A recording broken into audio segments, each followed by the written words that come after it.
Nepal trust र पूर्व अधिराज कुमारी प्रेरणा शाहसँग जोडिएको छाउनीको 15 रोपनी जग्गा प्रेरणाकै भएको निलम्बित प्रधान न्यायाधीश चोलेन्द्र शमशेर जबराको दाबी। चोलेन्द्रको बयानमा श्रृङ्खलाबद्ध लाञ्छना र आरोप। सर्वोच्चको भवन निर्माणमा अनियमितता नभएको निलम्बित प्रधान न्यायाधीश जबराको दाबी। निलम्बित प्रधान न्यायाधीश जबराले गल्ती गरेको स्वीकार गर्नुभयो भन्दै नेपाली कङ्ग्रेसका सांसद मीन विश्वकर्माको टिप्पणी। आगामी निर्वाचनका लागि समानुपातिक तर्फ उम्मेदवारको बन्द सूची असोजको 2 र 3 गते बुझाउनु पर्ने। काठमाडौँ निजगढ द्रुतमार्गको ठेक्का व्यवस्थापन प्रक्रियामा संलग्नहरूलाई कारबाही गर्न सरकारलाई संसदीय समितिको निर्देशन। कृषिमा आधारित उद्योगहरूको विकासबाट नै देशको आर्थिक स्थिति बलियो बन्ने नेकपा माओवादी केन्द्रका अध्यक्ष पुष्पकमल दाहाल प्रचण्डको भनाई। तातोपानी नाका तत्काल खुल्ला गर्ने प्रयास भइरहेको परराष्ट्र मन्त्री डाक्टर नारायण खड्काको दाबी। नेपाली खाउँ नेपाली लगाउँ अभियान चलाउनु पर्ने बैंक तथा वित्तीय संस्था परिसङ्घका अध्यक्ष पवन गोल्यानको भनाई। निर्वाचनमा विश्वसनीय वातावरण बनाउन प्रधान सेनापति प्रभुराम शर्माको निर्देशन। कोटेश्वरमा फेरि चल्यो काठमाडौँ महानगरपालिकाको डोजर। जाँड रक्सी खाएर गाडी चलाउँछन् स्कुल बसका चालक, 2 जना कारबाहीमा परे। पर्साकी एक महिलाले जन्माइन् तिम्ल्या सन्तान। कच्चा सामग्रीमा भन्सार निशुल्क गर्न फर्निचर तथा फर्निसिङ व्यवसायीको सरकारसँग माग। कपनमा बाढी आउने बित्तिकै सबैभन्दा धेरै गाली मैले खान्छु भन्दै नेपाली कङ्ग्रेसका सांसद गगन थापाको भनाई। धोबी खोला करिडोरका लागि छुट्टै आयोजना बनाएर काम गर्ने शहरी विकास मन्त्री मेटमणि चौधरीको दाबी। Television reality show the poet आइडलको घोषणा। नेप्से परिसूचक 11.46 अङ्कले घट्यो। युवा तथा खेलकुद मन्त्रालयलाई विभाजन गर्न आवश्यक रहेको मन्त्री महेश्वर झङ गहतराजको भनाई। 9औं राष्ट्रिय खेलकुदमा सुदूरपश्चिम विजयी बक्सिङ खेलाडी सुषमा तामाङलाई सिरिस फाउन्डेसनको साथ। नेपाली राष्ट्रिय फुटबल टिमका मुख्य प्रशिक्षक अब्दुल्लाह अल मुताइरीद्वारा राजीनामाको घोषणा।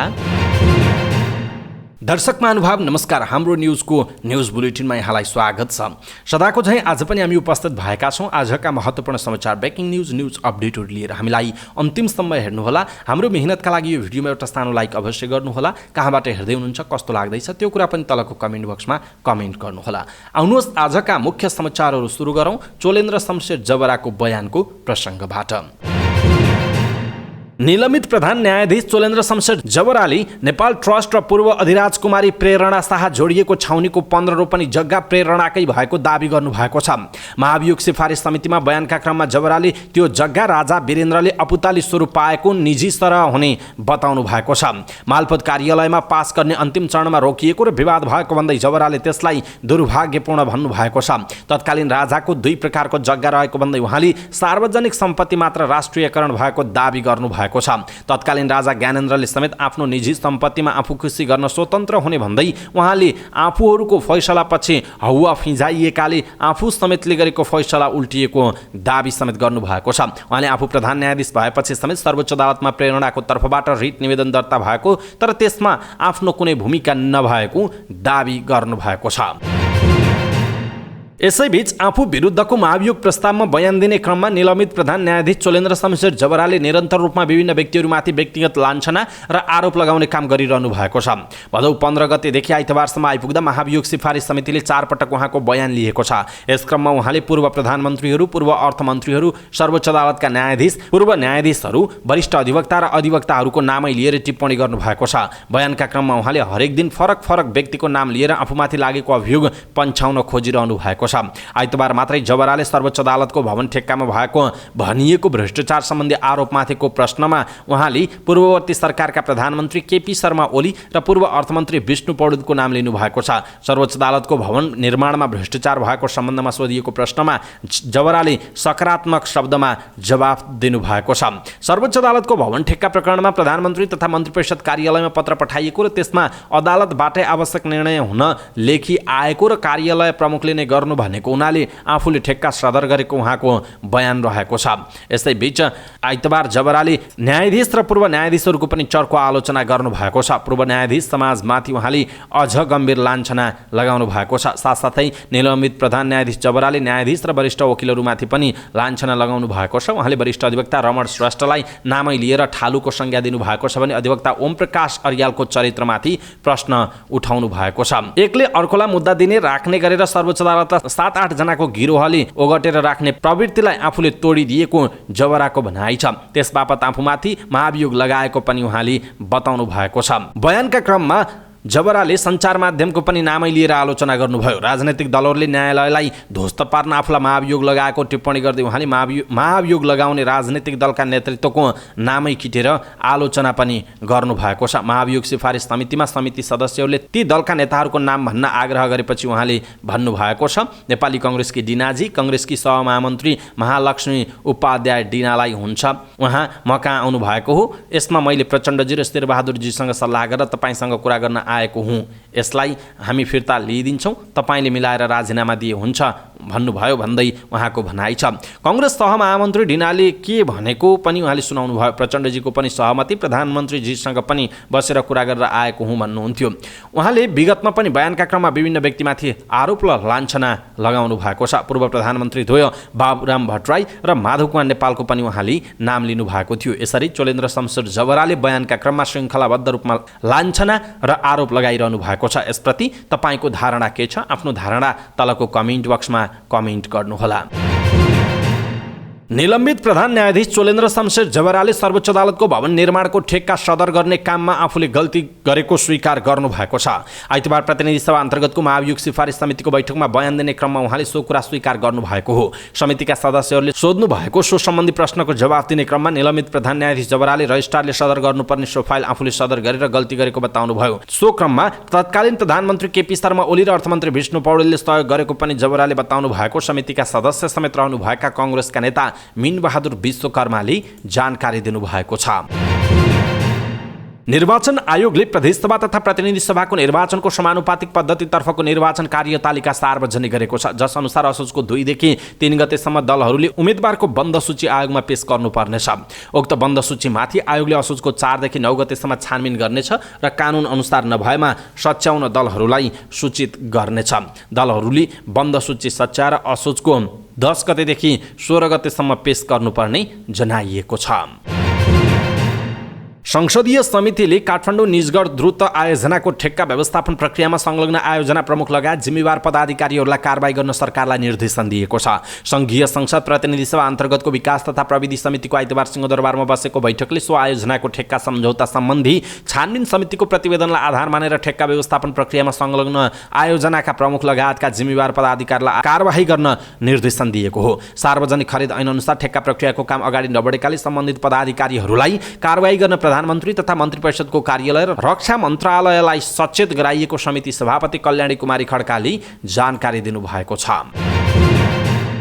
नेपाल कम्युनिस्ट पार्टी माओवादी केन्द्रका अध्यक्ष पुष्पकमल दाहाल प्रचण्डले देशको आर्थिक स्थिति बलियो बनाउनका लागि कृषिमा आधारित उद्योगहरूको विकास गर्नुपर्ने बताउनु भएको छ। काठमाडौँमा आयोजित नेपाल युवा उद्यमशीलता शिखर सम्मेलन 2022लाई सम्बोधन गर्दै अध्यक्ष दाहालले देशको आर्थिक विकासको मुख्य मेरुदण्ड कृषि नै भएको बताउनुभयो। उहाँले देशको अर्थतन्त्र झनै पछाडि धकेलिँदै गएको भन्दै अर्थतन्त्रलाई बलियो बनाउन कृषिमा आधारित उद्योगहरूको विकास गर्नुपर्ने बताउनुभयो। उहाँले कृषिमा गरिने लगानी देशका लागि आवश्यक भएको बताउनु भएको छ। अध्यक्ष दाहालले कृषिपछि जलविद्युत, पर्यटन, जडीबुटी र खनिजको विकासले पनि देशको अर्थतन्त्रमा टेवा पुग्ने बताउनुभयो। परराष्ट्र मन्त्री डाक्टर नारायण खड्काले सिन्धुपाल्चोकको तातोपानी नाका तत्काल खुल्ला गर्ने प्रयास भइरहेको बताउनु भएको छ। मन्त्रालयमा हिमाल पारी व्यापार सङ्घका पदाधिकारी र व्यवसायीहरूले नाका खोलेर व्यवसाय सञ्चालनको वातावरण तयार गरिदिन आग्रह गर्दै बुझाएको ज्ञापन पत्र बुझ्दै उहाँले यस्तो बताउनु भएको हो। मन्त्री खड्काले नाका सहज रूपमा सञ्चालन गर्नका लागि चिनिया पक्षहरूसँग पनि कुरा गरिरहेको बताउनुभयो। उहाँले चिनिया पक्षसँगको भेटमा पनि नाका सञ्चालन गर्ने कुरामा विशेष जोड दिने प्रतिबद्धता व्यक्त गर्नुभयो। उहाँले दशैँभन्दा अघि नै आपूर्ति सहज हुने हिसाब सकारात्मक नतिजा दिने बताउनुभयो। उहाँले सोमबार चिनिया जनकङ्ग्रेसका स्थायी समिति अध्यक्ष ली चान्सु नेपाल आउने र मङ्गलबार आफूसँग शिष्टाचार भेट गर्ने कार्यक्रम रहेको उल्लेख गर्दै उहाँसँगको भेटमा नाका सुसञ्चालनको बारेमा कुरा राख्ने बताउनुभयो। प्रतिनिधि सभाका सभामुख अग्निप्रसाद सापकोटाको निमन्त्रणामा चान्सु सोमबार 4 दिने नेपाल भ्रमणमा आउँदै हुनुहुन्छ। बैंक तथा वित्तीय संस्था परिसङ्घका अध्यक्ष पवन घोल्यानले कृषिजन्य वस्तु उत्पादन गरेर निर्यात गर्ने युवाहरूलाई बैंक मार्फत सहुलियतपूर्ण कर्जा दिने प्रतिबद्धता व्यक्त गर्नुभएको छ। काठमाडौँमा आयोजित नेपाल युवा उद्यमशीलता शिखर सम्मेलन 2022लाई सम्बोधन गर्दै अध्यक्ष घोल्यानले यस्तो प्रतिबद्धता व्यक्त गर्नुभएको हो। उहाँले नेपाली कृषिजन्य उत्पादनहरू भारतले नेपालबाट आयात गरेर आफ्नो ब्रान्ड बनाएर खाडी मुलुकमा निर्यात गर्ने गरेको भन्दै नेपाल आफैले ब्रान्ड बनाएर खाडी मुलुकमा निर्यात गर्न सक्नुपर्ने बताउनुभयो। अध्यक्ष घोल्यानले भारतले नेपाली अलैँची 700 रुपैयाँमा नेपालबाट आयात गरेर खाडी मुलुकहरूमा भारू 1700 रुपैयाँमा निर्यात गर्ने गरेको बताउनुभयो। उहाँले नेपाली युवाहरूले नेपाली उत्पादनलाई प्याकिङ गरेर विदेश निर्यात गर्ने सोचमा भई सिबिफिनले आर्थिक सहयोग गर्न सक्ने पनि बताउनु भएको छ। प्रधान सेनापति प्रभुराम शर्माले निकट भविष्यमा सम्पन्न हुन गइरहेको प्रतिनिधि सभा र प्रदेश सभा निर्वाचनलाई स्वतन्त्र, निष्पक्ष र विश्वसनीय वातावरणमा सम्पन्न गर्न आफ्नो जिम्मेवारी उत्कृष्ट ढङ्गबाट निर्वाह गर्न नेपाली सेनालाई निर्देशन दिनुभएको छ। प्रधान सेनापतिको जिम्मेवारी सम्हालेको 1 वर्ष पुगेको अवसरमा सैनिक मुख्यालय जङ्गी अड्डामा आयोजित कार्यक्रमलाई सम्बोधन गर्दै शर्माले मतपत्र छपाई सुरक्षा, मतपत्र तथा मतपेटिका विकट र संवेदनशील क्षेत्रमा ढुवानी लगायत विस्फोटक पदार्थ निष्क्रिय गर्ने, मतदान स्थलको बाहिरी सुरक्षा जस्ता जिम्मेवारी निर्वाह गर्न निर्देशन दिनुभएको हो। हाल विकसित अन्तर्राष्ट्रिय, क्षेत्रीय तथा राष्ट्रिय सुरक्षा वातावरणको सूक्ष्म अध्ययन र विश्लेषण गर्दै प्रधान सेनापति शर्माले सबैको सामूहिक प्रयासबाट नेपाली सेनाको सुदृढीकरण र सबलीकरण हुनुका साथै समयानुकूल व्यवसायीकरण सम्भव हुने उल्लेख समेत गर्नुभएको छ। काठमाडौँ महानगरपालिकाले 3 कुने कोटेश्वर खण्डमा रहेका अनाधिकृत संरचना हटाउन सुरु गरेको छ। सो क्षेत्रमा रहेका फुटपाथ हटाउन महानगरले पटक पटक माइकिङ गर्दै आएको थियो। अघिल्लो हप्ता कोटेश्वरको सुन्दर बजार सहितको क्षेत्रमा महानगरले डोजर चलाएको थियो। सोही क्रममा अन्य स्थानको फुटपाथ पनि महानगरले खाली गर्न भन्दै आएको थियो। तर महानगरपालिकाको सूचना अटेर गरेर फुटपाथ ढाकेर बनाएको पाली भर्याङ सिँढीहरू हटाउन महानगरपालिकाले डोजर चलाएको नगर प्रहरी प्रमुख राजु पाण्डेले बताउनु भएको छ। काठमाडौँ उपत्यकामा स्कुल बस चलाउने चालकले जाँड रक्सी खाएर गाडी चलाउने गरेको पाइएको छ। काठमाडौँ उपत्यका ट्राफिक प्रहरी कार्यालयले मादक पदार्थ सेवन गरेर स्कुल बस चलाउने 2 जना चालकलाई आइतबार कारवाही गरेको छ। बिहान 5:30 बजेदेखि 8:30 बजेसम्म गरिएको चेक जाँचमा मापसे गरेका चालक कारवाहीमा परेका हुन्। कारवाहीमा पर्ने प्रदेश 30103 क 5747 नम्बरको ISL कलेज ज्ञानेश्वरका बस चालक धनकुमार लामा र 21 नम्बरको प्रोमिनेट कलेज नेपालटारका माइक्रोबस चालक भीम नारायण श्रेष्ठ रहेको ट्राफिक प्रहरी कार्यालयले जनाएको छ। चेकिङको क्रममा ट्राफिक नियम उल्लङ्घन गर्ने 6 जना स्कुल बसका चालक समेत कारवाहीमा परेको काठमाडौँ उपत्यका ट्राफिक प्रहरी कार्यालयका प्रवक्ता एवं प्रहरी वरिष्ठ उपरीक्षक राजेन्द्र प्रसाद भट्टले जानकारी दिनुभयो। मदिरा पिएर स्कुल चलाउने चालकलाई नियन्त्रणमा लिएर कारवाही गरी सम्बन्धित स्कुललाई जानकारी गराई अर्को चालक मार्फत विद्यार्थीहरूलाई गन्तव्यमा पठाइएको भट्टले जानकारी दिनुभएको छ। दर्शक महानुभाव, यसप्रति तपाईको धारणा के छ? आफ्नो धारणा तलको कमेन्ट बक्समा कमेन्ट गर्नुहोला। पर्साकी एक महिलाले तिम्ल्याहा सन्तान जन्माएकी छिन्। उनको कोखबाट एकै पटक 3 वटा छोराको जन्म भएको छ। पर्साको पर्सागढी नगरपालिका वडा नम्बर 9 बस्ने ललिता देवी थरुनीले 3 सन्तानलाई जन्म दिएकी हुन्। बिहिबार शल्यक्रिया गरेर उनको 3 वटा बच्चा निकालिएको प्रभु अस्पताल वीरगञ्जले जनाएको छ। प्रभु हस्पिटलका सञ्चालिका, स्त्री तथा प्रसुति रोग विशेषज्ञ डाक्टर लक्ष्मी थापा, एनेस्थेसिया तर्फका डाक्टर सन्देश यादव, शिशु तथा बालरोग विशेषज्ञ डाक्टर नवीन झाको टिमले शल्यक्रिया गरेर बच्चा निकालेको थियो। उनले 10 वर्ष अघि ब्रिज चौधरी थारूसँग विवाह गरेकी थिइन्। विभिन्न अस्पताल चाहरे पनि 10 वर्षसम्म चौधरी दम्पतिको कुनै सन्तान हुन सकेन। IVF प्रविधिबाट गर्भ राखिएको थियो। आमा तथा 3 वटै बच्चाको स्वास्थ्य अवस्था सामान्य रहेको डाक्टर थापाले जानकारी दिनुभयो। फर्निचर तथा फर्निसिङ व्यवसायलाई टिकाउनका लागि विदेशबाट आयात हुने कच्चा सामग्रीमा लाग्दै आएको करलाई निःशुल्क गर्न व्यवसायीहरूले माग गरेका छन्। काठमाडौँको भ्रिकुटी मण्डपमा जारी फर्निचर तथा फर्निसिङ सामग्रीहरूको बृहत प्रदर्शनीमा न्युज एजेन्सी नेपालसँग कुराकानी गर्दै व्यवसायीहरूले व्यवसाय टिकाउनका लागि विदेशबाट आयात हुने कच्चा सामग्रीमा भन्सार शुल्क नलिन सरकारसँग माग गरेका हुन्। फर्निचर तथा फर्निसिङ व्यवसायका लागि कच्चा सामग्रीहरू भारत लगायत तेस्रो मुलुकबाट आउने गरेको र तयारी सामग्रीको जति नै भन्सार शुल्क तिर्नु परेको दुखेसो व्यवसायीहरूले गरेका छन्। न्युज एजेन्सी नेपालसँग कुरा गर्दै एसपी ग्यालरीका अध्यक्ष रामचन्द्र शर्माले कच्चा पदार्थमा लाग्दै आएको भन्सार शुल्कलाई कम अथवा मिनाहा गर्न सरकारसँग माग गर्नुभएको छ। नेपाली कांग्रेसका महामन्त्री गगन कुमार थापाले धोबी खोला करिडोरको कपन बुढानीलकण्ठ डुबान नियन्त्रणको काम सरकारले छुट्टै आयोजना बनाउन माग गर्नु भएको छ। प्रस्तावित धोबी खोला करिडोरको कपन बुढानीलकण्ठ डुबान नियन्त्रण आयोजना सम्बन्धित अन्तर्क्रियालाई सम्बोधन गर्दै महामन्त्री थापाले यस्तो माग गर्नु भएको हो। उहाँले धोबी खोला करिडोरको कपन बुढानीलकण्ठ डुबान नियन्त्रण गर्न अहिले विभिन्न खण्ड-खण्डमा स्थानीय नगरपालिका, प्रदेश सरकार र प्राधिकरणले समेत काम गरेको भन्दै अब एउटै आयोजना मार्फत काम गर्नुपर्ने बताउनुभयो। थापाले सबै योजना एउटै आयोजना मार्फत काम गरेर कपन बुढानीलकण्ठ डुबान नियन्त्रणको काम गर्नुपर्ने बताउनु भएको हो। उहाँले करिडोर क्षेत्रमा भएका खण्ड-खण्डका कामहरू सबै अब बन्ने आयोजना अन्तर्गत ल्याउन पनि माग गर्नु भएको छ। उहाँले आफू यही क्षेत्रको जनप्रतिनिधि भएकाले कपन खहरेमा बाढी आउन साथ सबैभन्दा धेरै गाली आफूले खाने गरेको पनि बताउनु भयो। शहरी विकास मन्त्री मितमणि चौधरीले धोबी खोला करिडोरको कपन बुढानीलकण्ठ डुबान नियन्त्रणका लागि सरकारले छुट्टै योजना बनाएर काम गर्ने बताउनु भएको छ। प्रस्तावित धोबी खोला करिडोरको कपन बुढानीलकण्ठ डुबान नियन्त्रण आयोजना सम्बन्धित अन्तर्क्रिया कार्यक्रमलाई सम्बोधन गर्दै मन्त्री चौधरीले यस्तो बताउनु भएको हो। उहाँले सरकारले धोबी खोला करिडोर निर्माणका लागि अब बस्ने मन्त्री परिषदले छुट्टै आयोजना बनाउने प्रस्ताव पास गर्ने बताउनु भएको छ। मन्त्री चौधरीले करिडोर निर्माणमा सरकारले जनताहरू त्यहाँबाट विस्थापित हुनु नपर्ने गरी बनाउने प्रतिबद्धता जनाउनुभयो। उहाँले धोबी खोला करिडोरको कपन बुढानीलकण्ठ डुबान नियन्त्रणको विषयमा सांसद गगन कुमार थापाले विशेष पहल गर्नुपर्ने बताउनु भएको छ। Television reality show the poet आइडलको घोषणा भएको छ। नेपाली भाषाका कविहरूको प्रतिभालाई संसार सामु प्रस्तुत गर्ने उद्देश्यले television reality show the poet आइडलको घोषणा गरिएको हो। कवि प्रतिभालाई लक्षित गरी पहिलो पटक यस्तो कार्यक्रम ल्याउन लागि हो। गामबेसीका कवि क्षेत्र प्रताप अधिकारीको स्मृतिमा बन्न लागेको यो कार्यक्रमलाई अमन प्रताप अधिकारीले निर्देशन गर्नुहुनेछ। भाग लिने इच्छुक कविहरूले कार्यक्रमको इमेल, व्हाट्सएप, भाइबर, फेसबुक जस्ता डिजिटल प्लेटफर्म मार्फत आफ्ना कविता आफैले वाचन गरेको 2 मिनेटसम्म लामो भिडियो पठाएर डिजिटल अडिसन दिन सक्ने बताइएको छ। साताको पहिलो कारोबारको दिन आइतबार नेप्से परिसूचकमा गिरावट आएको छ। आइतबार नेप्से परिसूचक 11.47 अङ्कले घटेर 1926.28 बिन्दुमा झरेको छ।